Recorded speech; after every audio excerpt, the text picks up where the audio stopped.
Great, so happy to be talking about joint work with Jerry Li, Yuanzhi, and Anru Zhang on our work on learning polynomial transformations via generalized tensor decompositions.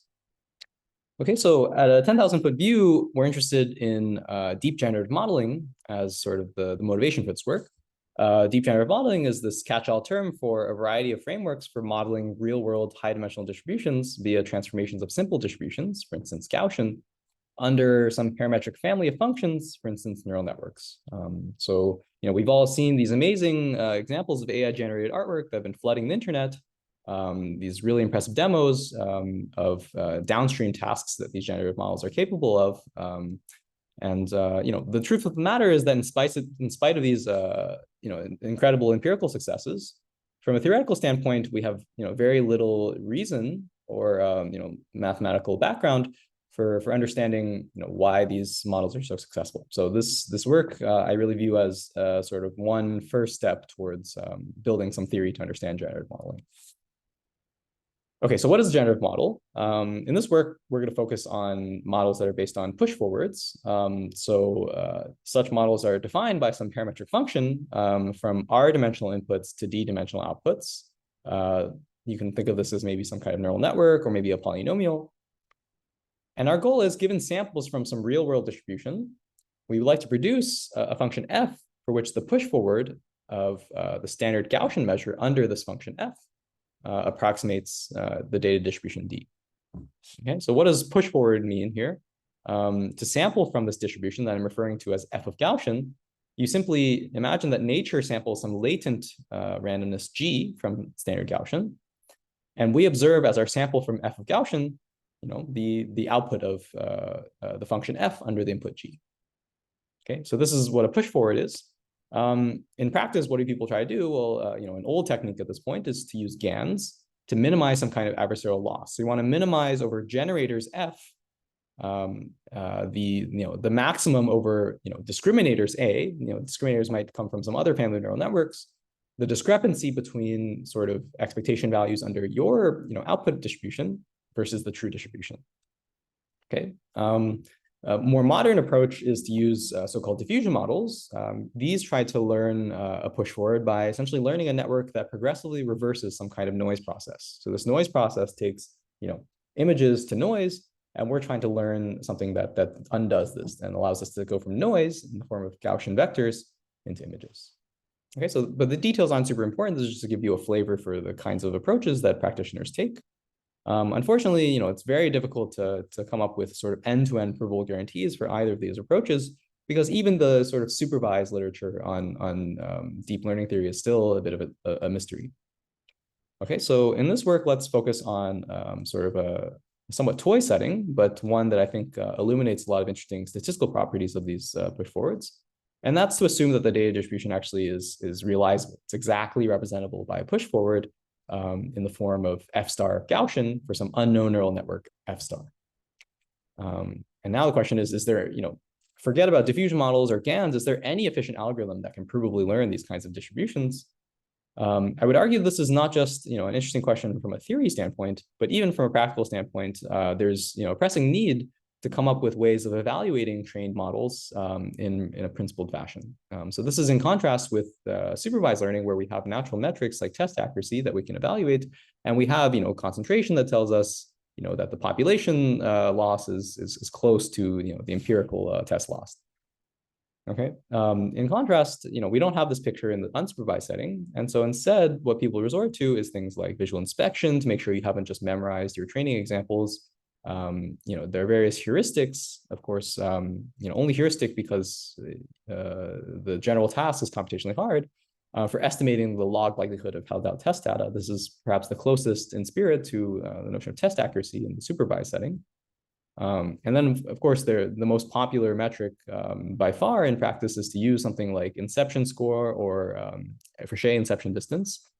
These are sort of heuristic kind of scores that are based on some pre-trained classifier. For instance, FID, the idea is to look at, the activations at some later layer of this classifier when you pass in, your generated images versus true images, and you'd like to quantify how close these two distributions over activations are. Okay, of course, these don't come with any kinds of rigorous guarantees. But this is, I think, one strong practical motivation for trying to get end-to-end approval guarantees for learning generative models. From a theory standpoint, the motivation is clear. There's been a long line of work in stats and TCS, especially at STOC and Fox, on designing approval algorithms for learning high-dimensional distributions from samples. So this includes things like Gaussian mixture models, graphical models, topic modeling, ICA, you name it. Okay, so this is sort of the high-level motivation for this work. At this point, I want to turn to the particular setup we work with and the results that we show. Okay, so again, we're interested in trying to learn, some function f, so that f of Gaussian approximates the data distribution, which we assume is exactly equal to f star of Gaussian. Okay.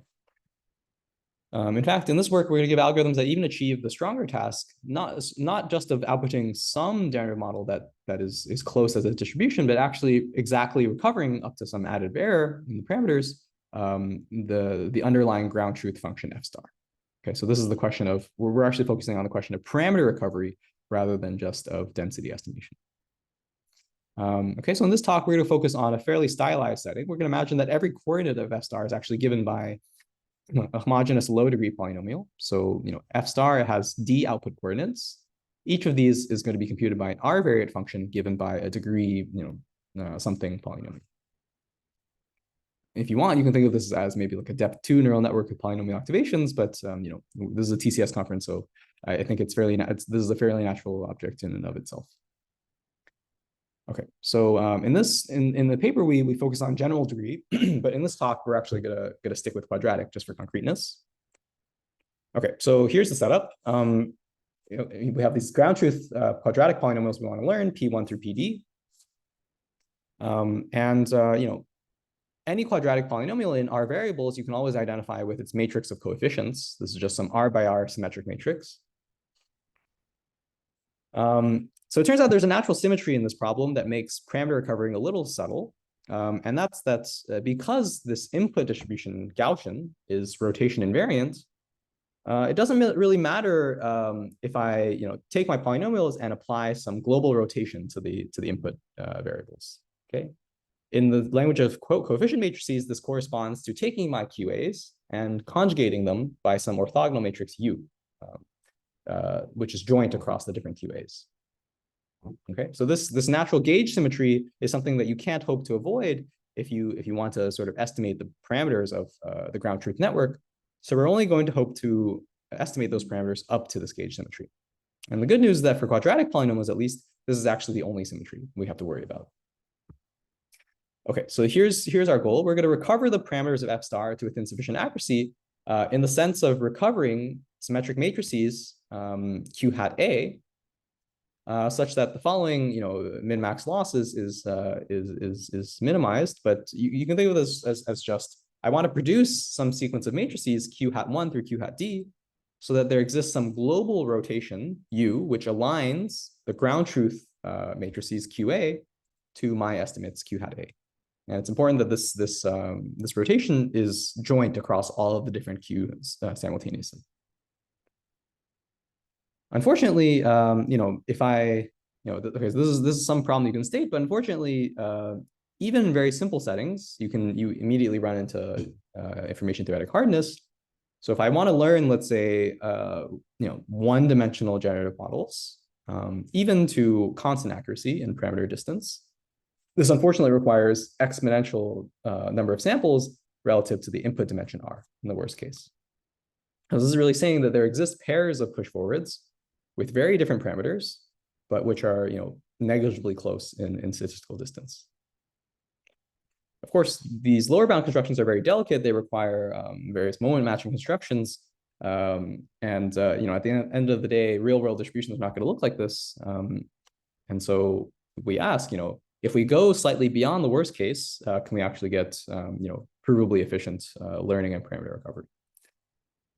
This is a TCS conference, so we have this natural vocabulary for reasoning about, beyond worst case situations, and that's via smooth complexity. The idea is that, hard examples are sort of pathological, and once you randomly perturb them, they become tractable. So if this is sort of a cartoon of the, complexity landscape for learning push forwards, The point is, if I take any of these isolated peaks and kind of smooth them out with their neighbors, the landscape becomes much more benign.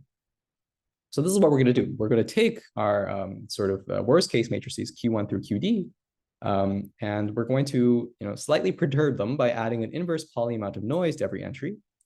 And we're going to assume that the data actually comes from these perturbations of the Qs rather than the worst case Qs themselves. So this is the smooth complexity approach we take. And we show that in this setting, you can actually get algorithms which are polynomial time in all parameters, with one caveat, which is that the output distribution has to be at least quadratic in the input distribution. But from a practical standpoint, this makes sense. This is really saying that the distribution that we're hoping to learn is actually supported on some low-dimensional manifold. Okay. So I should mention that this is the first sort of end-to-end algorithmic result for learning a family of push forwards computed by a neural network with more than one layer. Prior work was restricted to single-layer neural networks that essentially look like truncations of standard Gaussians. Okay. We also obtain extensions to higher degree polynomials, but I won't talk about that in this talk. I encourage you to check out the paper for the details. Okay, so let me briefly sketch a nice mathematical problem that arises when we try to study learnability for these models. So our algorithms are based on method of moments. Roughly speaking, we want to compute things like the covariance between coordinates of the true distribution. These correspond to some polynomials in the underlying parameters of the model. And we want to somehow take those polynomial constraints and back out the parameters from them. Okay, so what are the moments of this distribution? The covariance between any two coordinates is actually, up to constant factors, has a very nice form. This is simply the trace of the product of the corresponding coefficient matrices for those two coordinates. Okay. So this is already very useful. We get access to the inner product, the trace inner product between QA and QB for any choice of A and B. This already tells us the angles between these matrices regarded as, not matrices, but as R-squared dimensional vectors. And so this lets us recover them up to rotation, not in R-dimensional space, but in R-squared dimensional space. So, but this is already progress. We've only used degree 2 moments so far. But to actually refine this to recovery up to rotation in R by R dimensions, we have to use higher order moments. So what if we just go to degree 3 moments? Now, if I look at not the covariance between two coordinates, but rather the third order cumulant given by any three coordinates, up to scaling, this is actually also a very nice expression. This is the trace of the product of QA, QB, and QC. Okay. Note that here the fact that the Q's are symmetric is crucial because typically the trace only has cyclic symmetry, but when you're working with symmetric matrices and you're looking at products of 3 symmetric matrices, any permutation leaves the trace invariant. Okay, so now the question is, we have access to these trace quantities for second and third order products. You can ask, like, how do I recover the parameters given these quantities? Well, this turns out to be a well-studied question. In signal processing and statistics, recovering the Qs up to gauge symmetry from these third order trace products is exactly the question of symmetric tensor ring decomposition. Okay. Or if you're a physicist, this is nothing more than the question of decomposing a certain kind of matrix product state on 3 particles. Okay, so anyways, this is some jargon. Interesting, at least, that there are connections to other areas, but we're interested in the algorithm question. So there turns out to be a nice connection even to the TCS side of things. So it turns out that if the Qs are actually diagonal, this is this actually specializes to a question that many of us know and love, and that's symmetric tensor decomposition. Okay, so let's to see this. Okay, here are the Qs, and now imagine they're diagonal matrices. Let's define the following vectors. So I'll define V1 to be the vector of all of the first entries of every matrix. I'll define V2 to be the second entries, etc. And so ultimately, I have V1 through VD. Here, D is 6. Or sorry, V1 through VR, where R is 6. Okay. And it turns out that actually these trace quantities you can express as simply entries of some low rank tensor, namely the sum of the VIs raised to the 3rd power. Okay. And so this question of recovering the QAs from these 3rd order trace products is nothing more than the question of recovering the components vi from a third order tensor, which has vi's as their components. Okay, and this is an algorithmic question that we have many algorithms at this point for solving things based on like Yenrik's algorithm, tensor power method, sum of squares. Unfortunately, when you go beyond this diagonal case and you work with arbitrary symmetric matrices QA, all bets are off. We don't have any provable algorithms to our knowledge. Okay, and the issue is that a priori, it's not even clear that this problem is well specified. Why should it be the case that if I just give you these second and third order quantities, that you should even expect that parameter recovery up to gauge symmetry is possible? Okay, why do these quantities even uniquely determine the Q sub A's? And this is really the technical core of our result. We're showing that actually they do uniquely, in fact, they robustly determine the parameters up to gauge symmetry under our assumptions, namely that the QAs are somewhat smoothed and that the output dimension is large relative to the input dimension. Here, when I say robustly, I really mean that even if I have only approximate access to the trace quantities, I can still approximately recover the QAs up to this gauge symmetry. In TCS parlance, this is really saying that the degree at most 3 moments of a quadratic push forward robustly identify the parameters. So this is the key result of our work. Let me say a bit about how we prove this. Okay, so for simplicity, I'm actually going to work in the exact setting. So I'm going to imagine that I have exact access to these second and third order moments on the left-hand side. And now my question is, suppose I've actually found some collection of matrices that agree on these second and third order terms. Does that mean that QAs and Q hat A's are actually equivalent up to gauge symmetry? Okay. Well, first of all, recall that we said that just using the second order terms, we already know that they are equivalent up to a rotation in this bigger space, that they're equivalent up to an r squared by r squared rotation, in the sense that if I flatten the Q's and I flatten the Q hat A's, there is some r squared by r squared orthogonal matrix that maps the former to the latter. Now, this is not as strong as saying that there is actually an r by r rotation matrix that conjugates the matrices QA into the matrices Q hat A.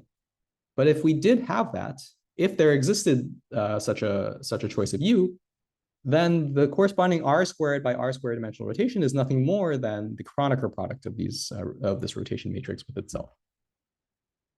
In this case, this would be nice because if I look at any column of W and I regard it as, I reshape it into an R by R matrix, that column would be rank 1.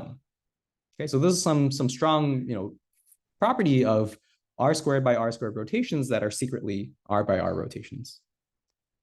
And we're going to use now not the second order moments, but actually the third order moments to prove that the underlying W has this rank 1 structure. Okay, so how does this proof go? Just as these trace of QA, QBs tell us the angle between any QA and any QB regarded as vectors, these third order traces tell us the angle between any single QA and any product of two Q matrices. So just to see this in a picture, okay, so I plotted for you in R squared dimensions, here R squared equals 2, the matrices Q1 and Q2, as well as the product of some QB, QC. Okay, in the same way, the Q hat A's, their third order products tell us angles between every Q hat A and every product of 2 Q hat matrices. So if I plot those, I'll note that W is going to send Q1 to Q hat 1. It's going to send Q2 to Q hat 2. And this means that W is also going to send QB, QC to Q hat B, Q hat C. Okay, so the upshot of all of this is that the third order moments force us not only to map W, to have W map Qs to Q hats, it also forces W to map products of 2 Qs to products of 2 Q hats.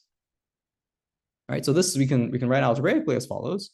And now let's see why this gives us a lot of leverage. For simplicity, let's imagine that the Qs are actually very simple. They're just one sparse matrices. So they consist of a single 1 entry and zeros elsewhere in the ijth entry, let's say. So the first constraint tells us a form for the Q hat A's in terms of W. It tells us that each Q hat is simply a reshaping of a column of W. Let's look at what the second bullet point tells us. This tells us that if I take, any Qs corresponding to maybe the matrix which has a non-zero entry in the ijth entry and the one that has a non-zero entry in the klth entry, well, the right-hand side, I already know that the Q hats are columns of W. So this gives me Wij, Wkl. And I can write down what the left-hand side is in terms of ij, k, and l. When the inner indices j and k are the same, this is nothing more than W times this vector. And if j is not equal to k, this is just equal to 0. So putting everything together, we end up with a constraint that looks like some kind of matrix multiplication constraint. This is in the special case where the Qs are just one sparse matrices, but it turns out you can extend this more generally to when the Qs are arbitrary symmetric matrices. The point is that for general Qs, each identity in equation 2 gives some linear combination of identities of the form of this asterisk. And if you have enough linearly independent Qs, these linear combinations actually span the space of all such identities. So you can actually recover these identities in the asterisk. Okay, and so at this point, we're almost done. The claim is that this will actually imply that the W has this rank 1 structure. And the proof here is just like 3 lines. Okay, so you first write out trace of Wij transpose by expanding out the Wij using this this relation. Then I use Cauchy-Schwarz to split up the trace into a product of norms. Now I recall that W is an orthogonal matrix, so that Wii is actually a unit norm.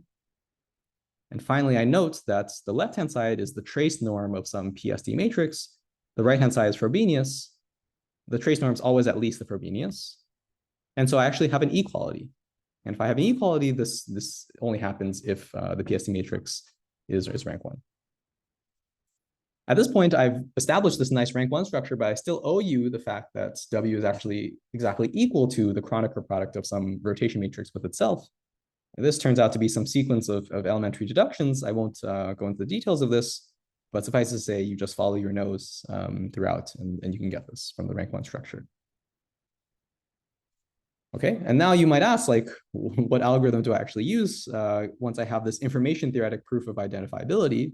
And the answer is I just use sum of squares. So I won't go into details about this. This follows, the general recipe of going from identifiability proofs to algorithms via sum of squares, provided the identifiability proofs only involve elementary, low degree manipulations like Cauchy-Schwarz, etc. There are some subtleties involved in actually getting an algorithm out of this, but at a high level, it's just using sum of squares. So I won't go into details about this. Okay, let me just conclude with some takeaways. Lots of open questions. The million-dollar question is, can you get more practical algorithms that actually have rigorous guarantees? We're using here the very large degree sum of squares program. Ideally, you want to say that you can extract out maybe some gradient-based or spectral-based algorithm from this analysis. It'd be really nice to go beyond polynomial activations. In practice, we're using neural networks rather than low-degree polynomials. Unfortunately, it turns out if I go even to the most basic version of neural networks, say like a depth 2 network with ReLU activations, in the worst case, you can actually show a pretty strong form of computational hardness. So what we saw previously was that this problem of parameter recovery is information theoretically hard, even for polynomials. But in fact, even if I want not parameter recovery, but the easier question of density estimation, where I just output any distribution which is close to the ground truth distribution, even this turns out to be computationally hard in the worst case when you work with ReLUs. Okay, so ReLUs turn out to be pretty tricky. It'd be interesting to extend this kind of computational hardness even to the polynomial setting. I think this is a very nice math question, but it seems quite tricky given the current techniques we have for proving hardness of learning. All of this also, suggests an interesting direction of going beyond traditional statistical notions of distribution learning. What are GANs doing? They're really trying to learn the distribution well enough that it fools any bounded distinguisher in the form of a neural network. Can we design approval guarantees in this weaker notion of learning? So this is some notion of learning in computational distance, which is morally the unsupervised version of what's known in the fairness literature as outcome indistinguishability. And I think it'd be very interesting to get end-to-end guarantees here. So let me just conclude with some takeaways. Push forwards are super powerful in practice. Very little is known about how to learn these in an end-to-end rigorous fashion. I think there are a lot of tools and perspectives from TCS that are well poised to fill this gap in knowledge. And we take a first step in this work to do this. We give the first efficient algorithms for provably learning a natural family to push forwards. Lots of open questions, technical and conceptual, that I encourage you to work on. Right. Thanks so much.